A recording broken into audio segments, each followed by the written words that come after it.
आज गोटे गुरुत्वपूर्ण प्रसंग को नहीं आम आदमी पार्टी कलाहांडी जिला तरफ आज प्रेस मीट आपण मैंने जानी किसी दिन तले आम आदमी पार्टी सुप्रीमो तथा दिल्ली मुख्यमंत्री अरविंद केजरीवाल को भारतीय जनता पार्टी ईडी जो भली भाव में गिरफ करी आम आदमी पार्टी प्रति भयभीत थी केजरीवाल प्रति भयभीत थी भारतीय गणतंत्र को जो भली भाव में हत्या कर लगी मोदी सरकार ता विरोध में आज प्रेस मीट आज प्रेस मीट रे मो सहित उपस्थित अच्छा कलाहांडी जिला आवाहक श्री सत्य महार महोदय आ मो सहित उपस्थित अच्छा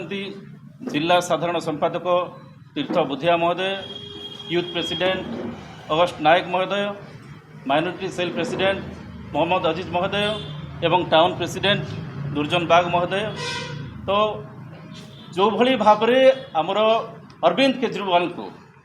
तांकर नीति आदर्श को कठोर आघात लगी मोदी सरकार आउ तांको गिरफ करिछि जाति अधिया गिरफ करिछि ता विरोध में आम आदमी पार्टी सारा ओडिशा रे प्रत्येक विधानसभा क्षेत्र में तार प्रतिवाद करुछि आउ से ही प्रसंग को नहीं मु आज अनुरोध करी आम जिला आवाहक सत्य महार महोदय को से किसी तांकर वक्तव्य रखिबे। समस्त मीडिया सार मन को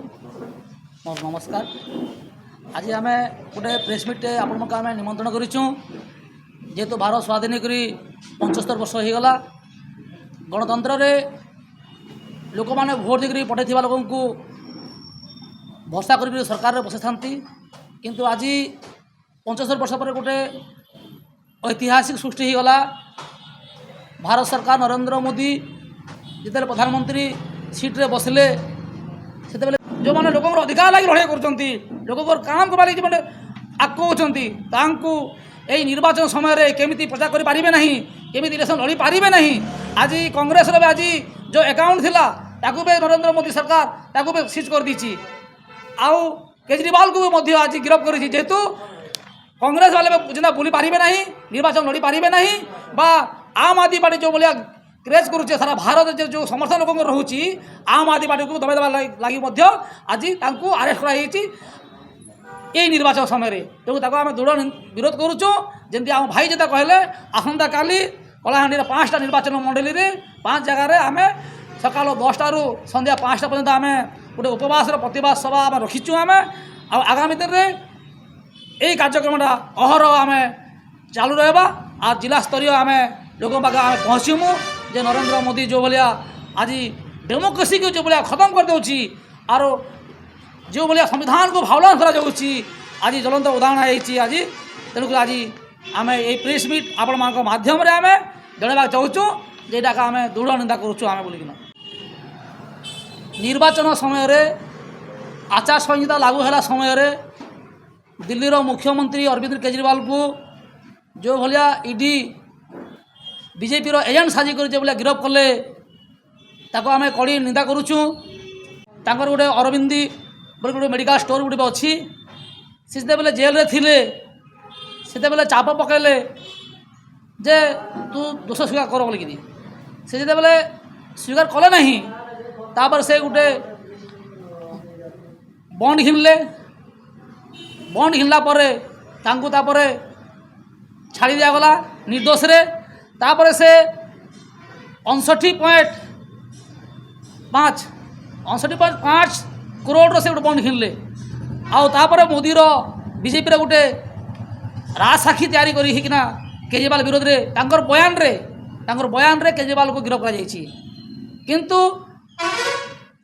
निर्वाचन समय रे आचार संहिता लागू है समय रे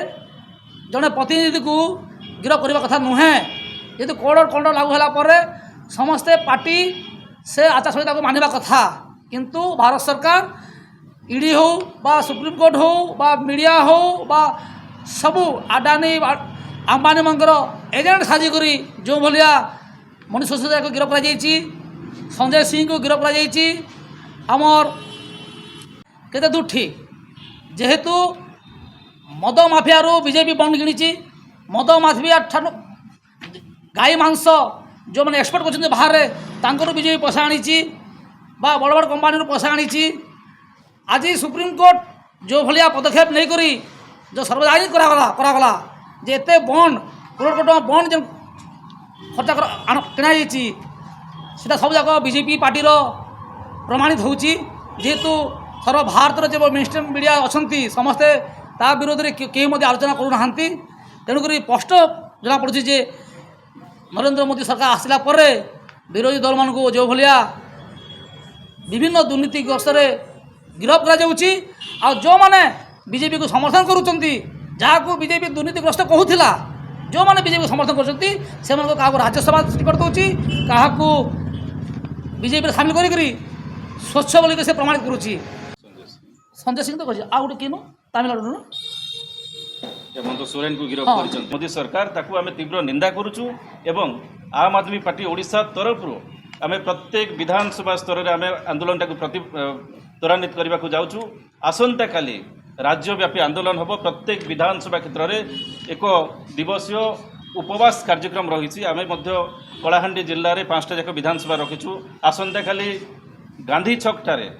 आम रखीचु कार्यक्रम 10टा ରୁ 5टा एक दिवसीय उपवास। सेठी शह शह संख्यार लोक योगदान करेंगे।